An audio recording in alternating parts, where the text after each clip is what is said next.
Poker's legendary champions, next generation stars, and tireless ambassadors of the game, sharing their wisdom and guiding your journey to high achievement on the green felt. This is Tactical Tuesday on Chasing Poker Greatness with your hosts, Brad Wilson and John Chai.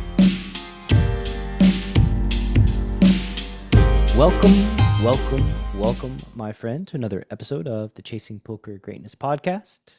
As always, it's Tuesday, which means it's a very tactical day, and I am your host, Coach Brad Wilson, and I'm joined by Mr. John Chai. John, how you doing, sir? Doing good. Got a rare beginning to the Tactical Tuesday episode where all the cards are face up before we've even done any analysis, but it's not an accident. It's not an accident. This is on purpose, because from my perspective, it was an accident. I only realized that when you said it, that all the cards were face up to start the show, but I'm guessing, yeah, what's the plan here? We got a weird episode today, or a different episode. It's not going to be strategic in the sense of us, trying to follow a solver output or trying to find cool lines or good sizes versus regs. We are going to be talking today about how to adjust when you're playing versus the whaliest of whales. What kind of stuff do you do pre-flop with your ranges? What kind of stuff do you do with your sizing? So these hands were all actually played yesterday. So they're all really, really fresh. Happened to have, I'm pretty sure it was the same whale at two tables. And yeah, I mean, the games just became really, really crazy because everyone was adjusting to this whale, and then people start adjusting to the regs, adjusting to the whale. And so, yeah, I think there's a lot of kind of fun stuff that can happen when you get one of these player profiles at your table, even just one of them. Yeah, so you have kind of Moby Dick in your crosshairs, and everybody's turning into mad Captain Ahab trying to spear the whale. Exactly. Except for in this case, Moby Dick generally is not as threatening and disastrous to approach than I don't know, man. He got pretty threatening at one point in these sessions. He mauled some Ahabs yesterday. Sucked them down into the deep blue ocean.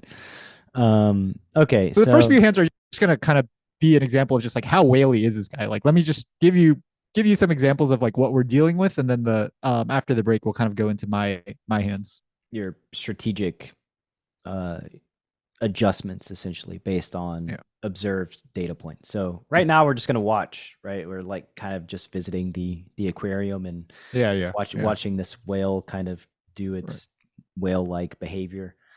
All right, so this first hand, we have a button limp. This is not the whale.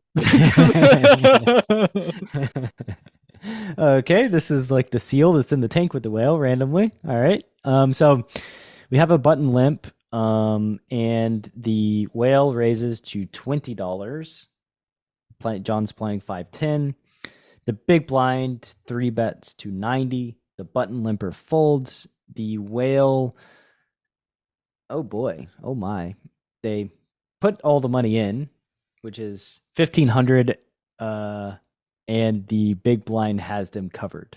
And for the podcast listener, the whale ISO'd minimum from the small blind with 4-3 of clubs, and the big blind 3-bet with the ace king of clubs. I have to imagine that the big blind is not going to fold. And so we have a 300 big blind pot. Flop is Jack 7 and the oof to 4. Turn deuce, river 5, and round 1. Down goes Ahab. Ahab smashed.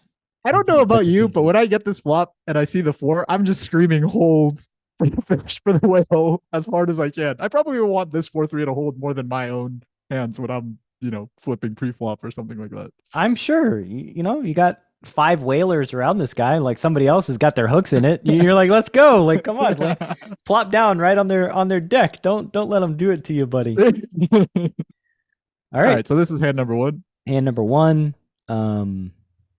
Hand number 2, we have a quarter open. I have to imagine that's a reg.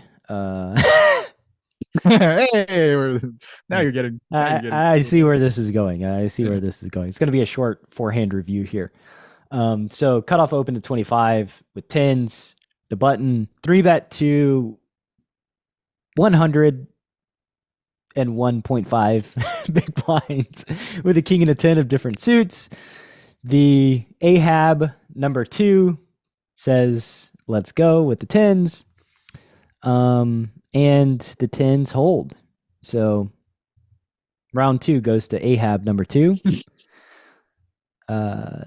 We have round 3 here. Looks like the whale. I don't know the order of these hands because they had 3K. So probably that tens and king 10 one was the last one. That's the one that sent Moby Dick home. Oh, that was the end of his reign of terror. So okay, so actually, given that we know a little bit about the whale now, right? And we kind of like have this little bit of a gauge of what's going on and how whaley he is. This is the whale again with the 5-4 of spades, opening to $20. Do you just VPip Jack 4 offsuit here from the small blind facing a min open from this guy, or is this like are you still kind of playing somewhat normal out of this position? Oh, I'm not playing normal. There's no like normal. Normal has just died a death. You know, normal is out the window here. I probably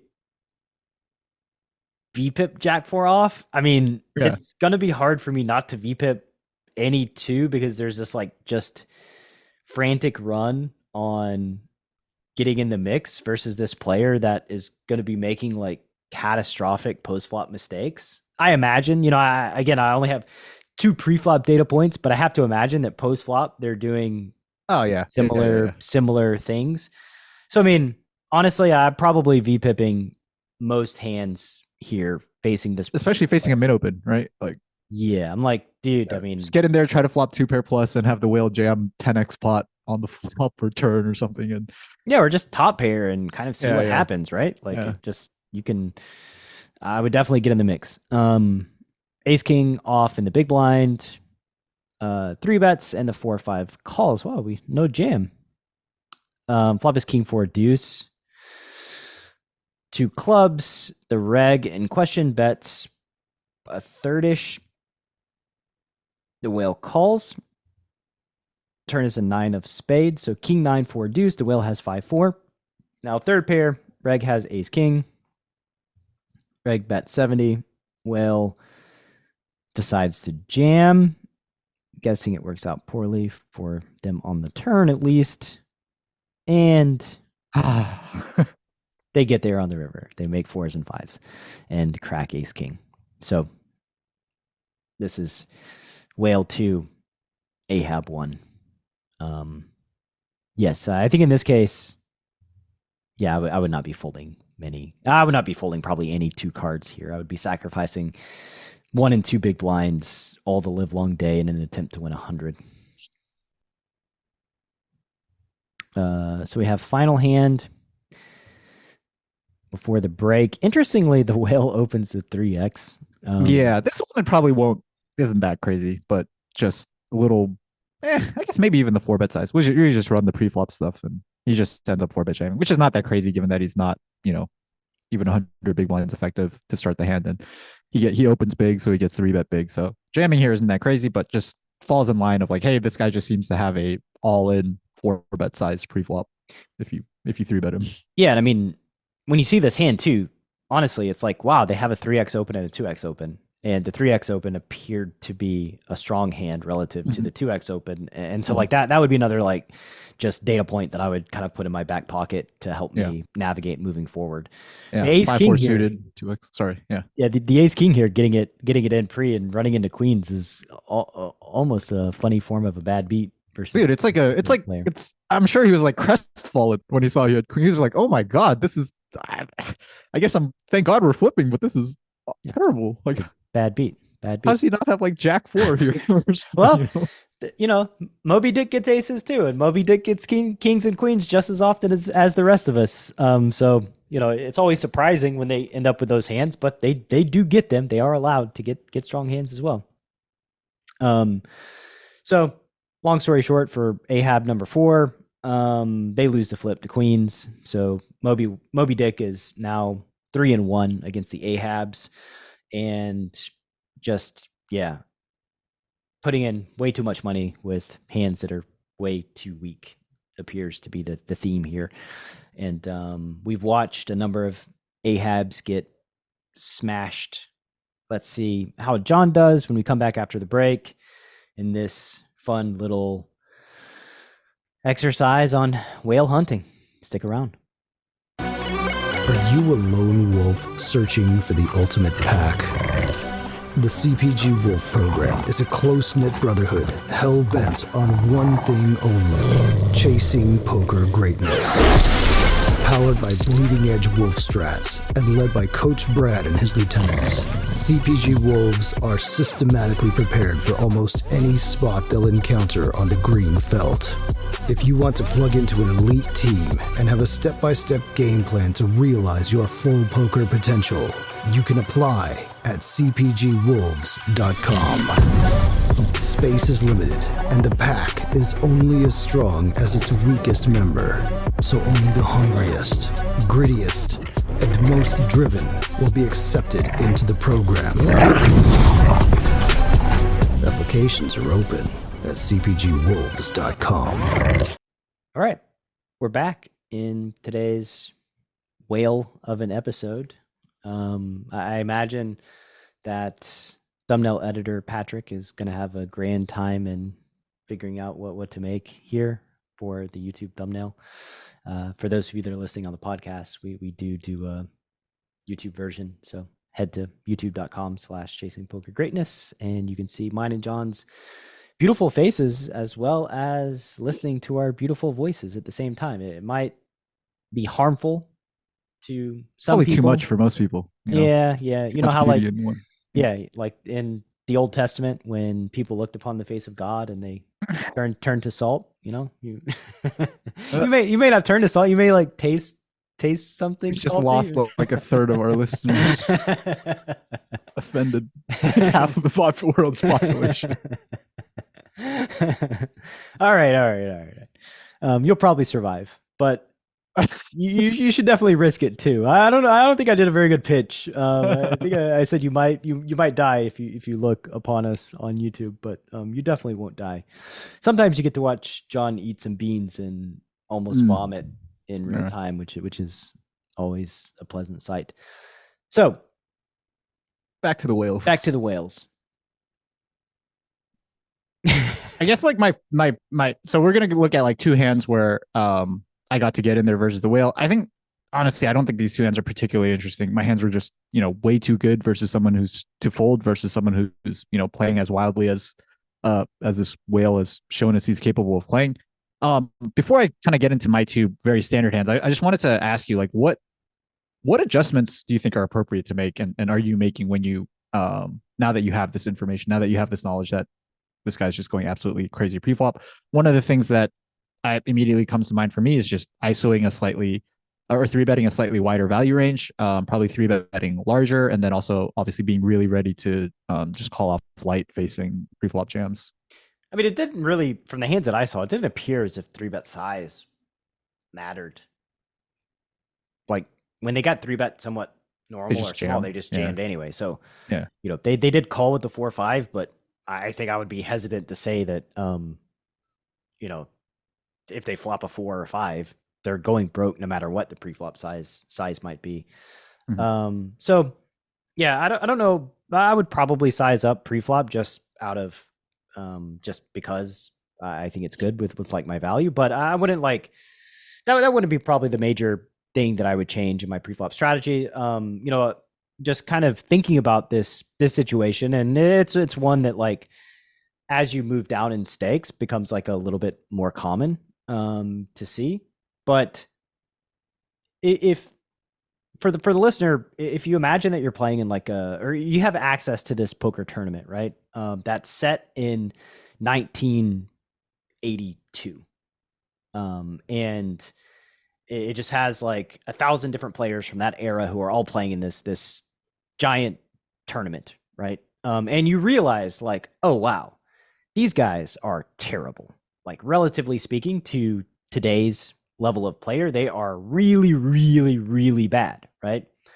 So if you have access to that kind of a game where your ROI is massive, right? And let's assume that you've got some money, right? So you can put people in this game, as many people as you would want, right? To take as many shots at this super weak event as you possibly could. I would take as many shots as I could personally that my bankroll would hold, where I believe that I have edge, which means that I would essentially stake players of lesser ability than normal. I would put in weaker players than, say, I normally would in a tougher event. And so, like, that's sort of the metaphor I think that I would use to approach playing against a specific player like this. They are playing a lot of hands very poorly. They are a very weak player. You have a huge opportunity to maximize ROI. And the way that I would go about doing that is by first in the, you mentioned Jack 4, what I call preflop with Jack 4. Probably. I would probably deploy a bunch of weaker hands than I normally would to get in action, just so that I could be in action against this specific player, just in the same way that, like, I would deploy weaker poker players to take advantage of an exceptionally weak field. So that would be the primary method that I would use to combat such a whale. I think that, I probably wouldn't 3-bet a reg if they open and the whale had yet to act with maybe any part of my range. Preflop, I would probably just flat a bunch. Those would be my primary preflop. And I would never 3-bet like a hand that I wouldn't be willing to call all in with preflop either. Yeah, like I think that's a great adjustment based on what you've seen from this guy, right? It's like, if you are going to 3-bet this guy, you sort of just have to be ready to call it off. If you're going to 3-bet fold, you're sort of the fish now at this point. If you've observed this guy just jam over and over again with all sorts of hands facing a preflop 3-bet. Okay, so let me just like go over the change that you said you made. The first thing you said was probably 3-bet a little bit larger, maybe expand your value range by a tiny bit, but the biggest adjustment you'd make is just flatting a lot and just getting in there as much as you can versus regs, even with super weak hands like Jack 4 offsuit. And just get to the point where just allow them to make, 30, 40, 50 big blind mistakes on the turn or the river or something like that. I just want a shot. I want as many shots as possible to snag this pot of gold. That's ultimately what I want. If I have, the last thing you said, sorry, if I have 100 opportunities, yeah, and my opponents each have 25, realistically speaking, I'm probably going to be the one to have the best chance of realizing my opportunity. So I just want more opportunities than everybody else, or more than my fair share, basically. And the last thing that you said that I wanted to bring up was like just flatting, facing a reg open, right? This table is actually just freaking incredible. Like, it's me, this 995 stack reg on my right, 100% VPIP, small blind 50% or 50 big blind stack, and then the whale in the big blind. So it's just like totally set up for me to, like, it's gonna be rare where like the reg opens and like, I'm gonna have an opportunity to flat. It's got to be like cutoff versus button at this 4-handed table. But yeah, I see what you're saying. Like, it just give opportunities for the whale and the fish to get in there and maybe just, maybe even just like jam pre-flop facing open call or something like that. So, you said something that's quite important. You said, like, if you're 3-betting and folding, then like you're the fish in this game, right? Like, essentially, if you're 3-bet and fold versus the whale who jams, and then like you're the fish. But you just be surprised at the things that I see or have historically seen and continue to see regs make, like the things that regs do, the mistakes that they make, where it's like, villainous check raise 40 hands in a row facing C bets, and I'll see a reg C bet get check raised and fold, and like, what the hell did you think was going to happen when you see bet? You didn't realize like that this guy has check raised every bet for the past 3 hours straight that has been made. And like, the frequency that I observe people doing these types of things is quite frankly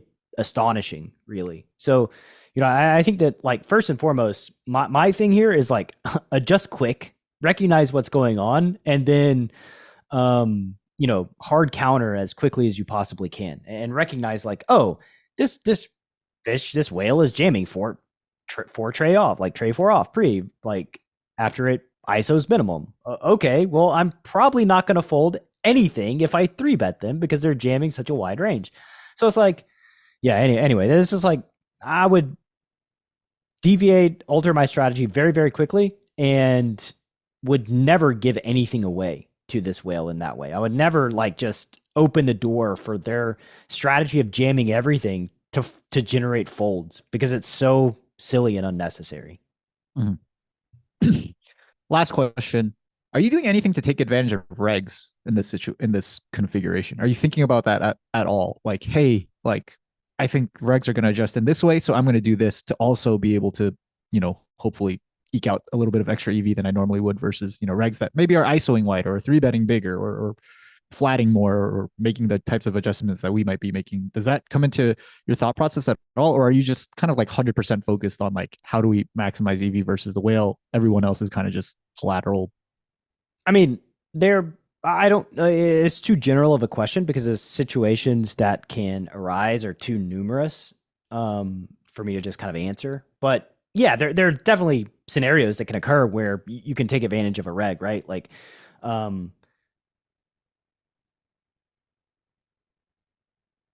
if there's a spot where like a reg three bets, right? Like say the whale two bets and the reg three bets. I'm never cold four betting, for instance. I would flat like aces and kings and ace king and queens and like all of my value range so that, when the whale inevitably jams that, I have like natural traps. Like the reg can't just call with ace 10 suited because they've got to deal with me having a premium range behind them. So like that's sort of a situation where, I've already V-pipped, like I have a strong hand.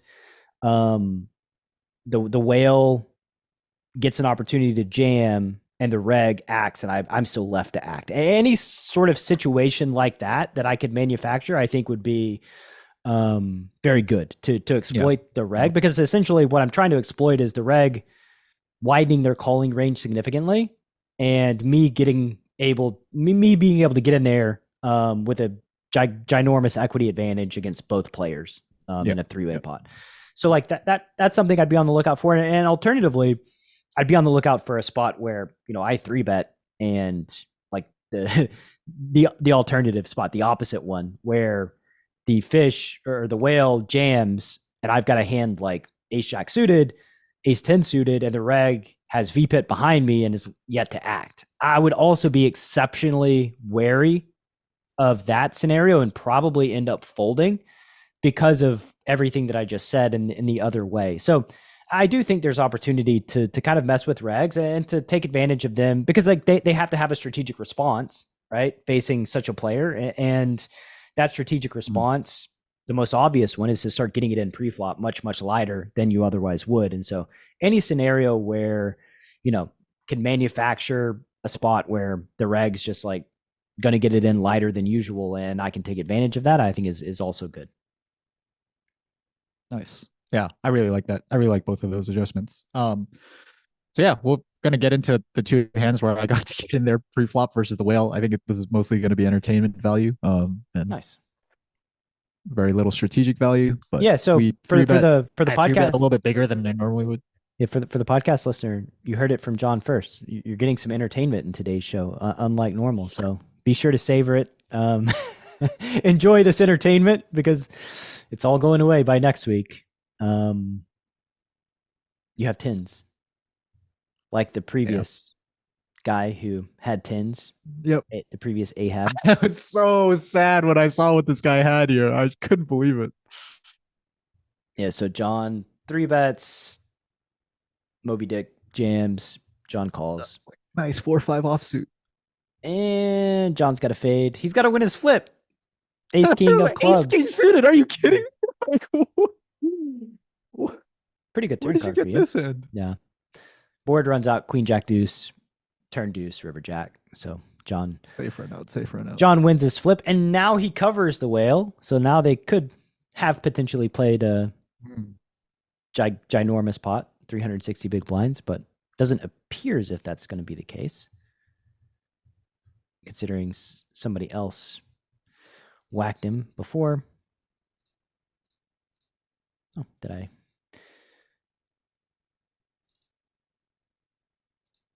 Let's see here. Have some technical issues.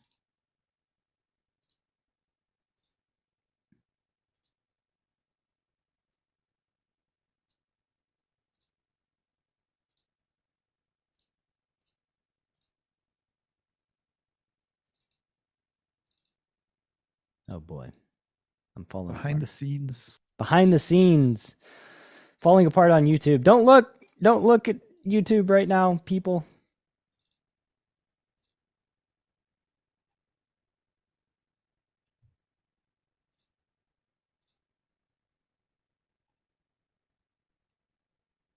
Got to be a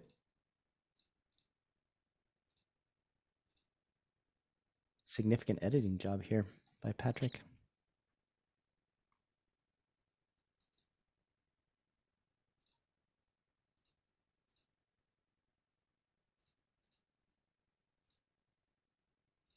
Aha, we're back.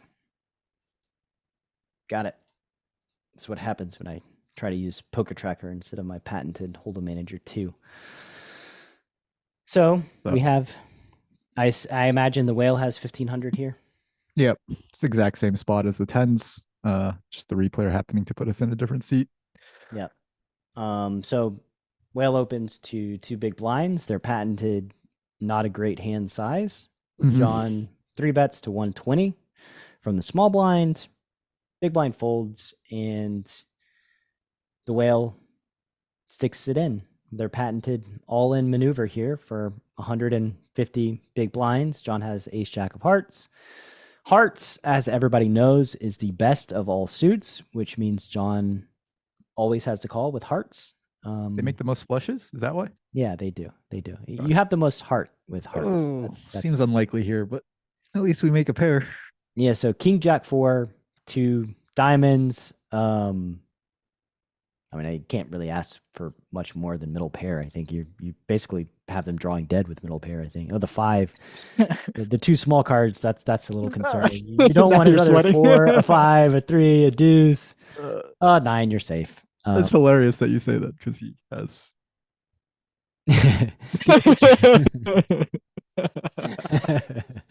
Yeah, I told you. This guy. He's drawing dead on the flop, and then the 5 was scary. Yeah, the 5 was scary. So Villain got in tray 5 of clubs for 150 bigs. John speared Moby Dick. You are the ultimate Ahab here, ending this altercation. I guess somebody else must have gotten him, but yeah, I think he reloads and gets got in the king 10 versus 10's hand for the finale. And then that's it. His last gasp. Well, also just for people who, might be watching this and are tentative about playing online poker, or think that it's just, all crushers and super regs and bots and stuff, RTA users. I think there's still some win rate to be had for normal people like you and me. I think so. And if you're looking for a place to play in the United States, check out freenuffle.com. You can, by signing up to Ignition or Bovada or Bodog Canada, you can get access to NUFFLE, which is a $250 course for absolutely free. So good episode, good topic. How sad were you when your Moby Dick eventually met his demise and got turned into soap? It's not too sad when you get him, when you're the one that gets him. When you're the one that's just like getting speared getting whaled by the whale or whatever, and you're getting stacked and you're watching all the regs just like throw a party on the sideline while you're desperately trying to get over 100 big blinds over and over again. That's pretty miserable. But being on this side of the whale hunt is pretty sweet. How bad do you think the regs that have been battling the whale with you, that are at this table, what do you think is like the worst curse that they placed upon you when you took all the whale's money? I don't know how they feel, but I understand what you're saying. Like when this happens and I'm on the flip side, especially for some reason, especially when I'm playing live poker, man, I'm just like staring daggers at the regs. Like, you're not even good at poker, right? Like, you're just calling it off with ace jack and tens and like just it's smashing this guy who has no idea what's going on. Like, don't. Yeah, I'll never forget a day at Commerce when won like over 20 buy-ins at a game versus a whale, and one of the nicest regulars that I interacted with like on a daily basis at Commerce, when I set the whale. And like it was something stupid like 1,000 or 1,500 big blind or 2,000 big blind pot. I don't even know how big the pot was. It was like ginormous. Looked at me and just said, stone cold, 100% serious, I fucking hate you. Like that. I think that's a good representation of how pretty much everybody feels when somebody, when either you get the whale or somebody else gets it. There all those feelings of resentment and jealousy and anger and hate, even from the nice people who are otherwise normally nice and polite, brings out the worst. Greed brings out the worst in people, I think, is the lesson here. All right. With that said, I got nothing left. Wrap it up here. See you next week. See you next week. Thanks for listening to Chasing Poker Greatness. You can subscribe on Apple Podcasts or on your favorite podcast app. Go to chasingpokergreatness.com to get the newsletter, join the Greatness Village community, book a coaching session, or dive into the latest data-driven poker courses. Follow the show on Twitter at CPG Podcast.